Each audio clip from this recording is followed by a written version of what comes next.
Number गुलाब लगारी जे ॻोठ रत्नो कोहली में पाकिस्तान कोहली इतिहाद पारां कोहली बिरादरी जे माण्हुनि मथां सिंध अंदरि थींदड़ नाइंसाफ़ियुनि ख़िलाफ़ कोठायल मेड़ खे इतिहाद जे वाइस चेयरमैन बहराज कोहली, राधू कोहली, भारमल ऐं सीनियर सहाफ़ी अब्दुल गफ़ार लगारी सरेवाल ऐं ॿियनि ख़िताब कंदे चयो त अफ़सोस आहे मुल्क जी तरक़ीअ में अहम किरदारु अदा कंदड़ कोहली बिरादरी जे माण्हुनि खे हर रोज़ मुख़्तलिफ़ तरीक़नि सां सिंध अंदरि रियासती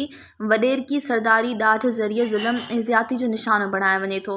हुननि चयो त अफ़सोस आहे रोडनि ऐं चौकनि ते बीठल पुलिस अहलकार मुहाफ़िज़ बणिजण बजाए बिरादरी जे माण्हुनि खे बिला जवाज़ रोके तज़लील करे रिश्वत न ॾियण जी सूरत में कूड़नि केसनि में फासाइनि था। हुननि बिरादरी जे माण्हुनि खे मुख़ातिब थींदे चयो त हू ॿारनि खे तालीम ॾियारनि ऐं इलेक्शन इन्हनि उम्मीदवारनि खे वोट ॾियनि जेके खेनि तालीम, सिहत, पीअण जे पाणी समेत बुनियादी सहूलियतूं ॾियारण में पंहिंजो किरदारु अदा कनि। मज़ीद खबरों और तफसीलात के लिए विजिट करें हमारी वेबसाइट www.awamiNewsHD.com।